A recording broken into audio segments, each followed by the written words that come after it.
Hello students of 8th standard.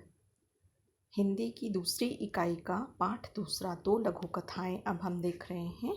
इसके लेखक हैं हरी जोशी। इसे स्टार्ट करने के पहले मैं आप सभी से रिक्वेस्ट करूंगी कि प्लीज़ चैनल को सब्सक्राइब करें और ज़्यादा से ज़्यादा शेयर करें, इससे बहुत सारे बच्चों का फ़ायदा हो सके। चलिए अब हम स्टार्ट करते हैं। इसमें लेखक का परिचय दिया है। इनका जन्म 1943 में खूड़िया, जो मध्य प्रदेश में है, वहाँ पर हुआ।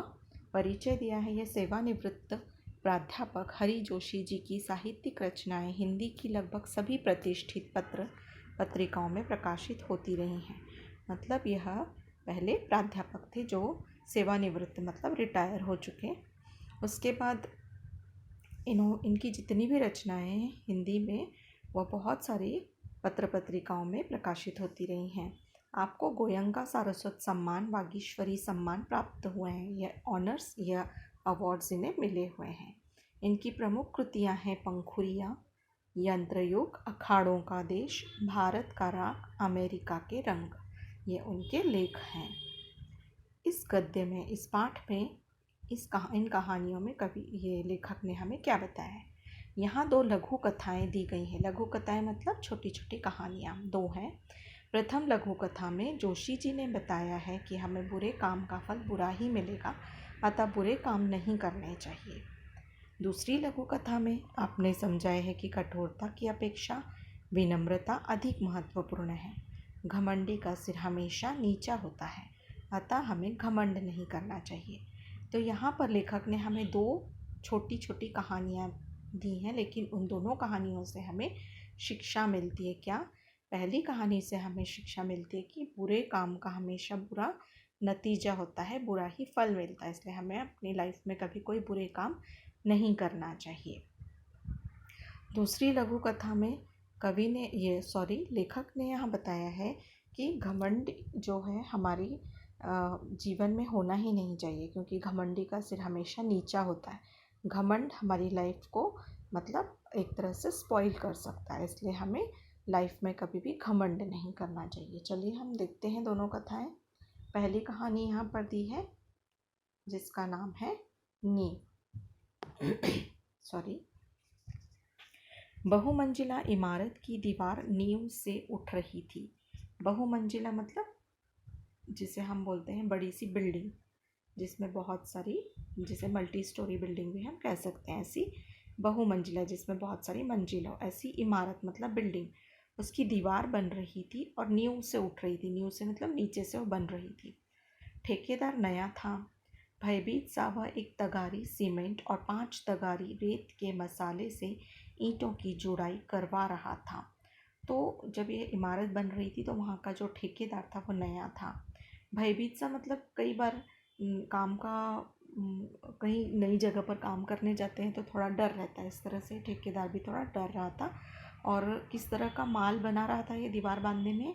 एक तगारी सीमेंट। तगारी मतलब जो वो बर्तन होता है, बर्तन भी नहीं बोल सकते हम, जो टोकरी टाइप रहते हैं लोहे की, उसमें सीमेंट और माल बनाया जाता है। तो एक तगारी वो सीमेंट ले रहा था और 5 तगारी रेत, मतलब 5 उसी नाप से वह रेत ले रहा था, जिसे हम मराठी में उसे घमेली भी बोलते हैं, या फिर एक तरह से टोकरा होता है मेटल का। तो उस माप से यह माल बना रहा था और ईंटों की जुड़वाई करवा रहा था।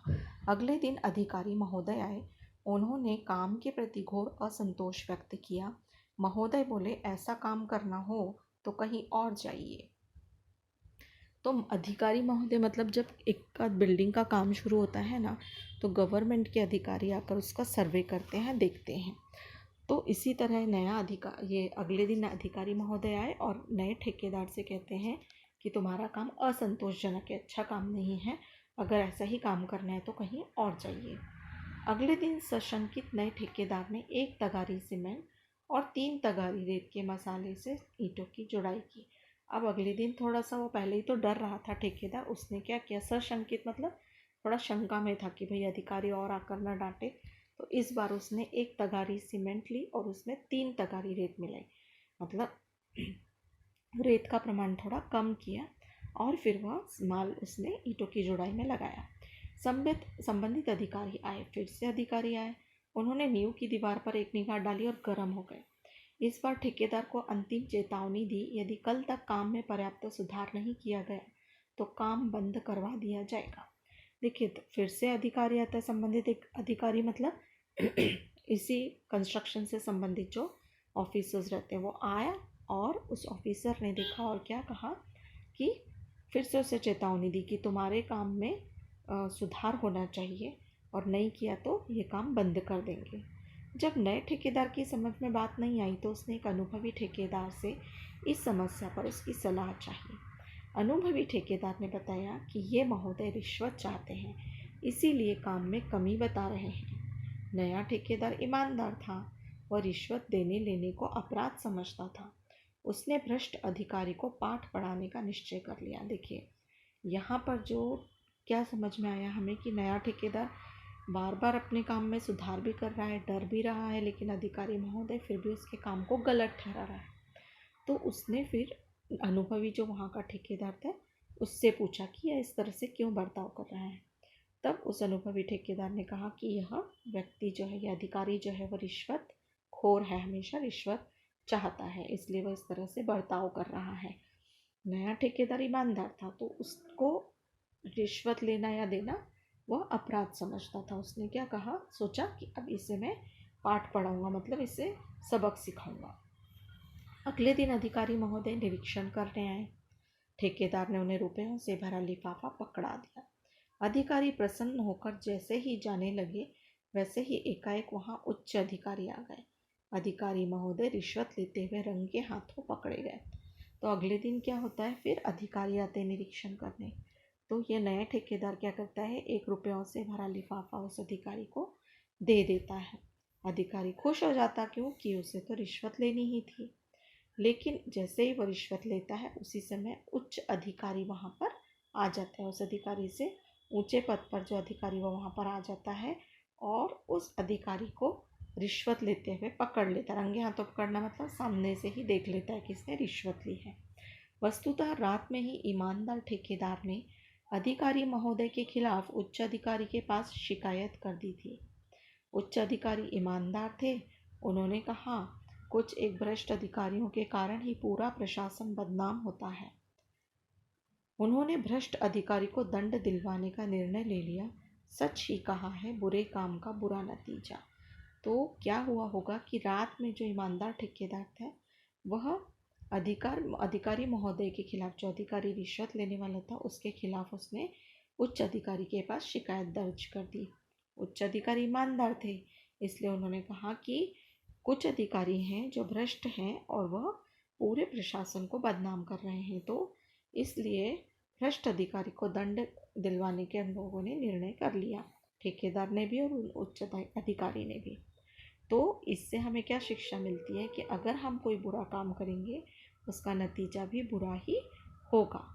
तो स्टूडेंट्स, हमें हमारी लाइफ में कभी भी बेईमानी नहीं करना चाहिए, मतलब किसी के साथ भी नहीं करना चाहिए, क्योंकि बुरा काम करने से हमें उसका बुरा फल भी भुगतना पड़ता है। ठेकेदार और उच्च अधिकारी की ईमानदारी का समाचार चारों तरफ फैल गया। उनका सार्वजनिक समारोह में सम्मान किया गया, और जब ईमानदार लोग रहते हैं तो फिर उन्हें सम्मान भी दिया जाता है। इस तरह से ठेकेदार और ये उच्च अधिकारी दोनों को एक सार्वजनिक समारोह में सम्मान दिया गया। तो यह थी एक कहानी। दूसरी कहानी यहाँ पर दी हमें, जीभ का वर्चस्व। पंक्तिबद्ध और एकजुट रहने के कारण दांत बहुत दुस्साहसी हो गए थे। पंक्तिबद्ध मतलब एक ही लाइन में, हमारे दांत कैसे रहते हैं, एक ही लाइन में, और एकजुट ऐसा लगता है यूनिटी में है। तो बहुत दुस्साहसी यहाँ पर एक मतलब हमें एक कहानी के माध्यम से समझाया गया है। वास्तव में तो ऐसा होता नहीं है, लेकिन एक कहानी जो हमें शिक्षा दे रही है कि एक ही लाइन में और एकजुट रहने के कारण जो दांत थे बहुत दुस्साहसी मतलब हमेशा बुरा बर्ताव करने के लिए तैयार रहते थे। एक दिन वे गर्व में चूर होकर जीभा से बोले, हम 32 घनिष्ठ मित्र हैं, एक से एक मजबूत। तू ठहरी अकेली, चाहे तो तुझे बाहर ही न निकलने दें। जीवा ने पहली बार ऐसा कलुषित विचार सुना था। वह हंसकर बोली, ऊपर से एकदम सफ़ेद और स्वच्छ, पर मन से बड़े कपटी हो।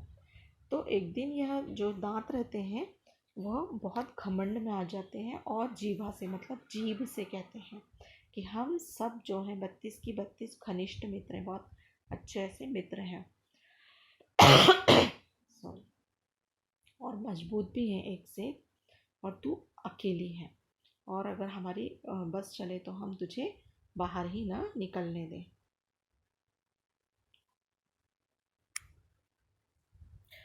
अब जीवा थी, जीव जो थी उसने पहली बार ऐसे खराब विचार सुने थे, कलुषित मतलब खराब ऐसे विचार सुने थे। वह हंसकर बोली, ऊपर से तुम लोग बहुत एकदम सफ़ेद दिखते हो और स्वच्छ हो, लेकिन मन से बहुत कपटी हो। यहाँ पर हमें क्या समझ में आता है कि ऊपर से अच्छा दिखने वाले ही बहुत अच्छे होंगे, ऐसा नहीं रहता। कई लोग अपने मन में कपट भी रखते हैं, यह यहाँ पर दर्शाता है। ऊपर से स्वच्छ और अंदर से काले घोषित करने वाली जीव, वाचालता छोड़, अपनी औकात में रह, हम तुझे चबा सकते हैं। यह मत भूल कि तू हमारी कृपा पर ही राज कर रही है। देखिए कितने दुस्साहसी हैं यहाँ पर दांत, कि उसको बोल रहे हैं कि हम ऊपर से स्वच्छ अंदर से काले। ऐसे तू बोलने वाली कौन होती है? वाचालता छोड़ मतलब इस तरह से कुछ भी बोलना छोड़ और अपनी औकात में रहे, हम तुझे चबा सकते हैं। कभी कभी हमारे खाते खाते भी हमारी जीभ दांतों के बीच में आ जाती है ना, इसी तरह के शब्द यहाँ पर ये बोल रहे हैं। यह मत भूल कि तू हमारी कृपा पर राज कर रही है। इस तरह के शब्द कौन बोल रहे हैं? दांत। किसको? जीभ को। दांतों ने किटकिटा कर इस तरह से कहा, मतलब एक तरह से चिढ़ कर वह बोल रहे हैं। जीभ ने नम्रता बनाए रखी किंतु उत्तर दिया, दूसरों को चबा जाने की ललक रखने वाले बहुत जल्दी टूटते भी हैं। अब जीभ को तो पता है कि ये तो टूटने वाले होते हैं, दांत को ये हमेशा स्थिर रहते हैं क्या? नहीं। तो वो क्या बोल रही हैं कि हाँ, तुम दूसरों को चबा जाने की ललक तो रखते हो, लेकिन तुम लोग टूट भी जाते हो। सामने वाले तो और जल्दी गिर जाते हैं। सबसे पहले कौन से दांत गिरते हैं? सामने के। तो तुम लोग अवसरवादी हो। मनुष्य का साथ तभी तक देते हो जब तक वह जवान रहता है, वृद्धावस्था में उसे असहाय छोड़कर चल देते हो। देखिए यहाँ पर दांतों के बारे में किस तरह बताया है कि एक तो तुम सबसे पहले सामने वाले दांत गिर जाते हो, और बाद में जो भी तुम दांत हो बाकी के वह बहुत अवसरवादी हो। मतलब जब तक इंसान जवान रहता है तब तक तुम रहते हो, और हम देखते हैं कि बुढ़ापे में तो ये दांत मोस्टली गिर ही जाते हैं। और वही जीभ कहती है कि जब इंसान बूढ़ा हो जाता है, वृद्धावस्था मतलब जब बूढ़ा हो जाता है, तब तुम उसे असहाय छोड़कर चल देते हो। शक्तिशाली दांत भी आखिर अपनी हार क्यों मानने लगे? बोले, हमारी जड़ें बहुत गहरी हैं, हमारे कड़े और नुकीलेपन के कारण बड़े बड़े हमसे थर्राते हैं। तो क्या बोलने लगे, नहीं हम तो अपने बहुत शक्तिशाली हैं। वो हार मानने को तैयार नहीं थे, और हमारी जो जड़ें भी हैं वो बहुत गहरी हैं, हम कड़े भी हैं, नुकीले भी हैं, इसलिए बहुत सारे लोग हमसे थर्राते हैं। इस तरह की बात कौन बोल रहा है? दांत बोल रहे हैं। जीवा ने विवेकपूर्ण उत्तर दिया, तुम्हारे नुकीले या कड़ेपन का कार्यक्षेत्र मुंह के भीतर तक सीमित है। विनम्रता से कहती हूँ कि मुझ में पूरी दुनिया को प्रभावित करने और झुकाने की क्षमता है। देखिए यहाँ जीवा भी कम विवेक से उत्तर नहीं दे रही है, बहुत विवेकपूर्ण, बहुत शांति से उत्तर दे रही है कि तुम्हारा नुकीला और कड़ापन कहाँ तक सीमित है? सिर्फ मुंह के अंदर तक। लेकिन मैं अगर बोलती हूँ तो मेरे द्वारा बोला हुआ जो भी बोल है वो पूरे दुनिया को भी प्रभावित करता है, और अगर मैंने कुछ अच्छा बोला तो वह विश्व को, पूरे दुनिया को झुकाने की ताकत भी रखता है। दांतों ने पुनः धमकी दी, हम सब मिलकर तुझे घेरे खड़े हैं, कब तक हमसे बचेगी? दांत क्या बोलते हैं धमकी देते हुए? कि हम सब तेरे आसपास खड़े, तुझे घेरे हुए हैं, कब तक तू हमसे बचेगी? जीभ ने दांतों के घमंड को चूर करते हुए चेतावनी दी, डॉक्टर को बुलाऊं?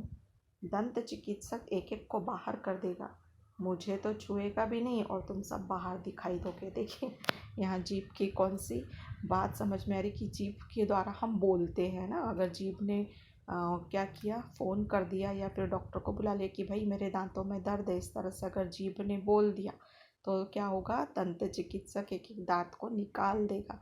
तो यह धमकी कौन दे रही है? जीभ दांतों को दे रही है। घमंडी दांत अब निरुत्तर थे। सच में अब घमंडी दांत जो थे बिल्कुल निरुत्तर हो गए कि हाँ भाई, अगर जीभ ने तुरंत दांत के डॉक्टर को बुला लिया तो हम सब उखाड़े जाएंगे। उन्हें कविता की पंक्ति याद आ गई, किसी को पसंद नहीं सख्ती बयान में, तभी तो दी नहीं हड्डी जबान में। कि सही बात है, अगर हम सख्ती से पेश आएंगे तो किसी को भी पसंद नहीं आएगा। इसलिए हमारी जो ज़ुबान है, जीभ है, उसमें हड्डी नहीं दी गई है। घमंडी दांतों ने आखिर जीभ का लोहा मान लिया कि जीभ के द्वारा बोलने की क्षमता है जीभ में, और अगर वो कुछ बोल गई तो फिर दांतों का भी कोई रोल नहीं रह जाएगा। तो बहुत सुंदर कहानियाँ दोनों हमें बहुत अच्छी शिक्षा देती हैं कि घमंड हमें कभी नहीं करना चाहिए। तो आप इसे फॉलो कीजिए। शब्द वाटिका में तगारी यानी बड़ा तसला, घमेला, ये मैंने आपको वर्ड बताया था घमेला। कलुषित मतलब अपवित्र, दूषित, ललक लालसा, तीव्र इच्छा। अवसरवादी मतलब स्वार्थी, मतलब बयान यानी चर्चा, आवाज़ या कथन। मुहावरा दिया है यहाँ पे लोहा मानना यानी श्रेष्ठता को स्वीकार करना। रंगे हाथ पकड़ना मतलब अपराध करते हुए प्रत्यक्ष पकड़ना। तो यह थे आपकी लघु कथा। प्लीज़ इसे फॉलो कीजिए और ज़्यादा से ज़्यादा शेयर कीजिए।